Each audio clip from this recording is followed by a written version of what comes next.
Hello students, ये हमारे class 7th का 8th चैप्टर है विंड्स, स्टॉर्म एंड साइक्लोन। इसके जो फर्स्ट पार्ट में थे मैं आपके साथ जो है एयर एक्सर्ट प्रेशर और जो है उससे रिलेटेड कुछ एक्टिविटीज़ जो हैं मैं आपके साथ डिस्कस कर चुकी थी। इसमें जो है मैंने एक्टिविटी 8.3 तक फर्स्ट पार्ट में डिस्कस किया था। अभी इस वाले पार्ट में मैं अभी एक्टिविटी 8.4 से जो है स्टार्ट करती हूँ। Can you blow and lift. इसमें देखेंगे hold a strip of paper 20 centimetre long and 3 centimetre wide. इसमें एक हमको पेपर की स्ट्रिप लेनी है जिसकी की लेंथ जो है 20 सेंटीमीटर होनी चाहिए और उसकी जो विड्थ है वो 3 सेंटीमीटर होनी चाहिए और उसको जो है थंब और अपनी जो 4 फिंगर है उसके बीच में पकड़ना है, जैसा कि हमारे डायग्राम में जो है 8.5 में दिखाया गया है। Now blow over the paper, और फिर उसके पेपर के ऊपर जो है ब्लो करना है, जैसा कि आप यहाँ पे डायग्राम में देख रहे हैं। ये यहाँ पे इसने पेपर स्ट्रिप को जो है फिंगर और थंब से पकड़ा गया है और उस पेपर स्ट्रिप के ऊपर से जो है वो एयर ब्लो कर रहा है। तो अब यहाँ पे जो है पहली thing that strip will be lifted up. इसमें अब पहली जो है ऐसा सोच रही है कि ये जो पेपर की स्ट्रिप है ये लिफ्टेड अप मतलब ऊपर उठेगी। Boojho think that strip will bend down, लेकिन बूजो ऐसा सोच रहा है कि जो स्ट्रिप है वो नीचे जाएगी। तो अब जो है आगे देखते हैं What do you think will happen to the paper। अब इसमें कह रहा है कि आपको क्या लगता है कि पेपर स्ट्रिप का क्या होगा। Let us try to understand the observation in activity 8.2, 8.3 and 8.4। जो मैंने आपके साथ पहले 8.2 और 8.3 डिस्कस की थी, वहाँ पे उसका कुछ जो है बताया गया है। Where the observation along the lines you thought, do you get the feeling that the increased wind speed is accompanied by the reduced air pressure। कह रहा है क्या ऐसा आप सोचते हैं कि जब विंड की स्पीड जो है वो बढ़ जाती है तो एयर का जो प्रेशर है वो कम हो जाता है।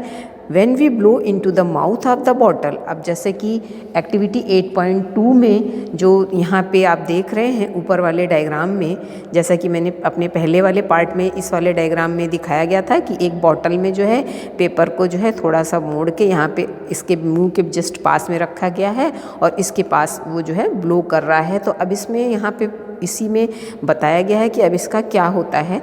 तो कह रहा है when you blow into the mouth of the bottle, जब उसके बॉटल के माउथ के पास अब ब्लो करते हैं, air near the mouth has higher.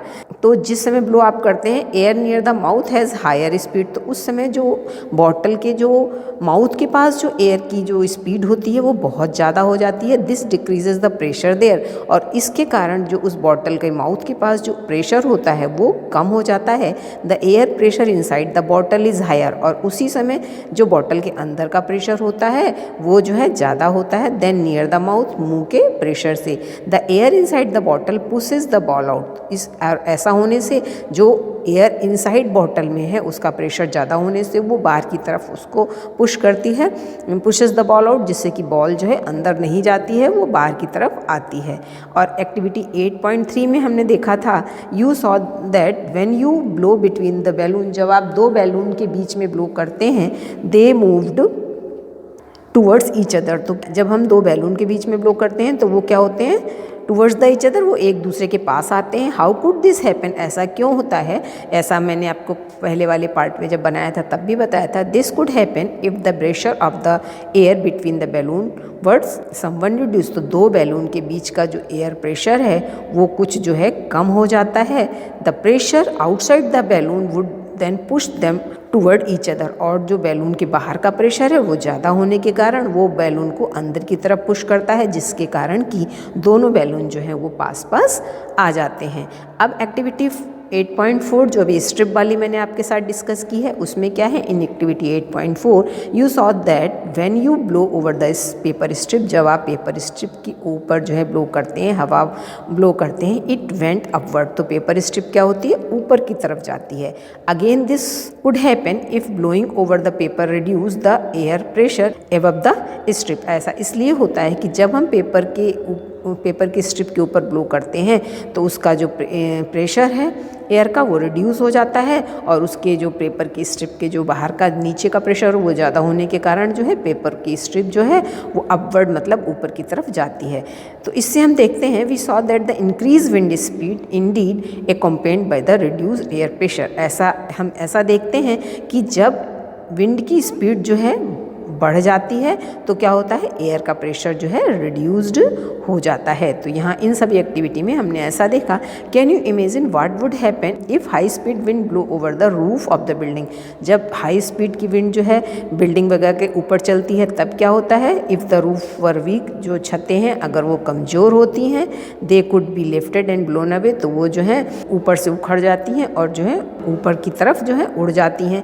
If you have any such experience, अगर आपने ऐसा कोई एक्सपीरियंस देखा हो तो अपने फ्रेंड्स के साथ उसको शेयर करिए। Let us try to understand how wind are produce. अब हम कह रहे हैं कि ये देखेंगे कि विंड किस तरह से प्रोड्यूस होती है, हाउ दे ब्रिंग रेन, और उससे रेन किस तरह आती है, and how they can be destructive sometime, और कभी कभी यही जो विंड है ये किस तरह से बहुत ज़्यादा डिस्ट्रक्टिव हो जाती है। यू ऑलरेडी नो, जैसा कि आपको पता है, दैट व्हेन एयर मूव्स, जब एयर जो है मूव करती है उसको हम लोग जो है विंड कहते हैं। ये हमने चैप्टर के को जब स्टार्ट किया था तभी मैंने बताया था आपको। Air moves from the region where the air pressure is high to the region where the air pressure is low. और एयर का जो मूव का जो डायरेक्शन है जहाँ पे एयर प्रेशर ज़्यादा होता है, और वो जो है वहाँ से जो है वो उसके इधर की तरफ मूव होती है जहाँ पे उसका प्रेशर लो होता है। तो हाई प्रेशर से लो प्रेशर की डायरेक्शन होती है इसकी एयर की। The greater the difference in the pressure the faster the air move. और ये जो डिफरेंस जो है जितना ज़्यादा होगा प्रेशर का उतनी ज़्यादा जो है एयर मूव करेगी। But how are the pressure difference created in nature. लेकिन कह रहा है ये जो नेचर में ये जो डिफरेंस है ये किस तरह से क्रिएट होता है। Is the difference in temperature involve. क्या ये जो इसमें जो डिफरेंस होता है उसमें जो है टेम्परेचर भी इन्वॉल्व होता है। The following activities will help you to understand this. जो नीचे की एक्टिविटी हैं वो आपको ये समझने में आपकी हेल्प करेंगी। तो अब हम देखते हैं एयर एक्सपेंड ऑन हीटिंग। अगर हम उसमें हीटिंग करते हैं, एयर को हीट करते हैं तो वो क्या हो जाती है, एक्सपेंड हो जाती है। इसके लिए एक्टिविटी 8.5 देखेंगे। Take a boiling tube. इसमें आपको एक बॉइलिंग ट्यूब लेनी है। Stretch a balloon tightly over the neck of the tube. और ट्यूब की नेक में जो है एक बैलून जो है टाइट करके लगा देना है। You can use A tape make it tight. और अगर बैलून टाइट नहीं है तो उसके ऊपर आप उसको उसके माउथ पे एक टेप लगा के भी उसको टाइट कर सकते हैं। Pour some hot water in a beaker. और उस बीकर में आपको कुछ जो है हॉट वाटर डालना है। Insert the boiling tube with the balloon in the hot water.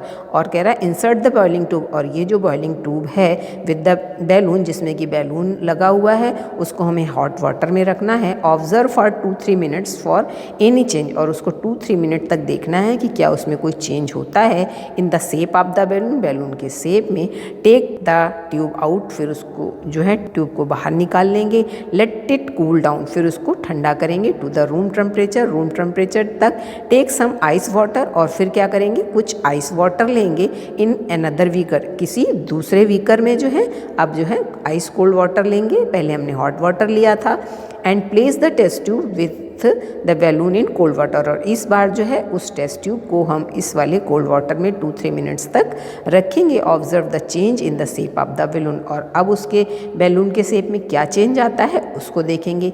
Think and try to answer. कह रहा है कि अभी जो हमने ऊपर एक्टिविटी बताई उसको सोच के आपको जवाब देना है।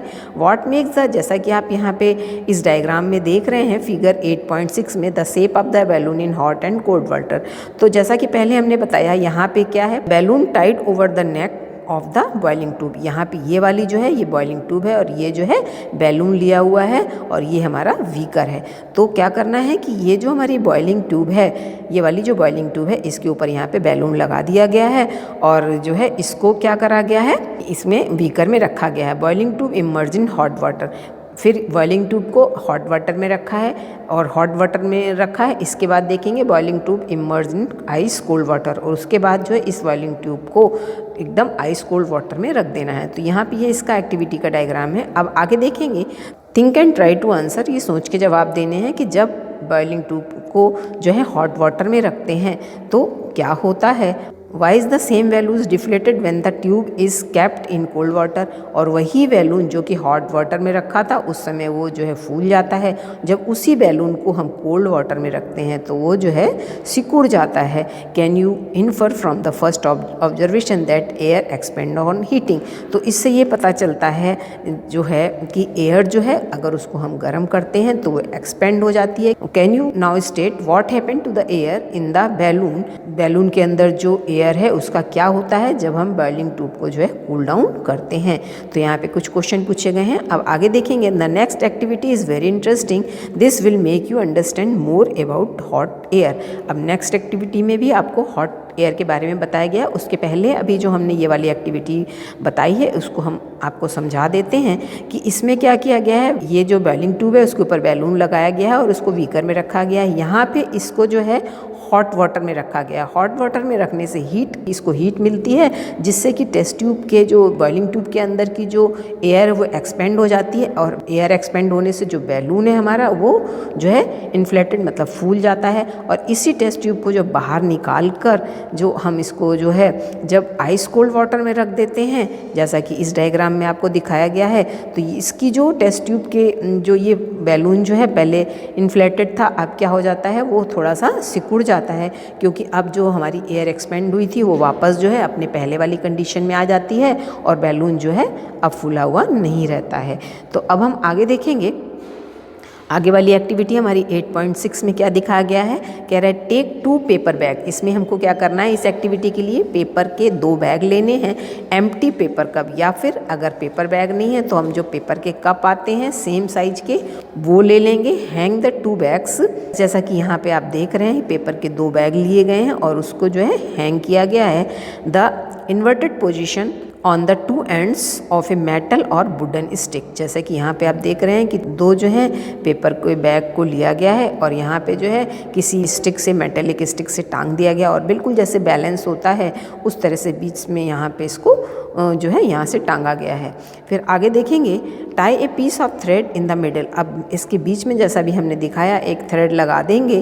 To the stick hold the stick by a thread, और उस थ्रेड से जो है स्टिक को पकड़ेंगे, जैसा कि एज इन द बैलेंस, जैसा कि हम बैलेंस जो तराजू वगैरह होता है उसमें देखते हैं। Put a burning candle below one of the bag as shown in the figure, और एक जो है बैग के नीचे हमें बर्निंग कैंडल लानी है, जैसा कि डायग्राम में दिखाया गया है। ऑब्जर्व व्हाट हैपेंस, फिर हम देखेंगे कि क्या होता है। Why is the balance of the bag disturb, अब जो बैग्स का जो बैलेंस था वो अब डिस्टर्ब हो जाता है। Does this activity indicate that warm air rises, अब क्या इस एक्टिविटी से हमें पता चलता है कि जो वार्म एयर है वो राइज होती है। As the warm air rises up it pushes the bag above, जैसे ही जो है वार्म एयर राइज होती है it pushes the bag above, ये बैग को जो है ऊपर की तरफ पुश करती है। Above the candle does the disturbance of the balance suggest that the warm air is lighter than the cold air, कह रहा है ये जो हमें डिस्टर्बेंस देखने को मिल रहा है कि जिसमें वार्म एयर जिस वाले बैग में होती है वो ऊपर चली जाती है और जिसमें कोल्ड एयर होती है वो नीचे रहती है, क्या इससे ये पता चलता है कि वार्म एयर जो है वो हल्की होती है कोल्ड एयर से। Can you now explain why smoke always rises up, कह रहा है कि क्या आपको पता है, क्या कैन यू नाउ एक्सप्लेन, आप एक्सप्लेन कर सकते हैं जो स्मोक होता है वो हमेशा ऊपर की तरफ जो है जाता है। Also it is important to remember that on heating the air expand and occupy more space, अब इसमें कह रहा है इट इज़, ये भी जानना जरूरी है। It is important to remember that on heating, की हीटिंग करने से एयर एक्सपेंड होती है और जो है ज़्यादा स्पेस जो है घेरती है। When the same things occupies more space it become lighter, the warm air is therefore lighter than the cold air, कह रहा है कि जब सेम थिंग जो है ज़्यादा जगह घेरती है तो इट बिकम्स लाइटर, वो हल्की हो जाती है। The warm air is therefore lighter than the cold air, इसीलिए जो वार्म एयर होती है वो कोल्ड एयर से जो है हल्की होती है। That is the reason that the smoke goes up, और यही कारण है कि जो स्मोक है वो ऊपर की तरफ जाता है। In nature there are several situation where warm air rises up, हमारे नेचर में भी बहुत सारी ऐसी सिचुएशन है जिसमें कि एयर जो वार्म एयर है वो ऊपर की तरफ जाती है। The air pressure at the place is lowered, और उस जगह पे जो एयर का प्रेशर है वो जो है कम होता है। The cold air from the surrounding areas rushes it in to fill its space, और जब जो वार्म एयर है ऊपर की तरफ जाती है तो उसकी जगह पे जो कोल्ड एयर है उसकी जगह को फिल कर देती है। This setup convection in air, और ये जो सेटअप है जैसा कि हम कन्वेक्शन के केस में देखते हैं as you learned in chapter 4, जैसा कि आपने चैप्टर 4 में पढ़ा था। तो इस तरह से जो हमारा ये जो चैप्टर था वो अभी हम यहीं तक इसको डिस्कस करते हैं। इसके आगे का जो है हम अपने नेक्स्ट वीडियो में डिस्कस करेंगे। चैप्टर को जो है अच्छे से पढ़िएगा, वीडियो को भी अच्छे से देखिएगा। कहीं पे भी किसी भी पॉइंट पे अगर आपको कुछ भी प्रॉब्लम लगती है तो आप मेरे साथ डिस्कस कर सकते हैं। Thank you.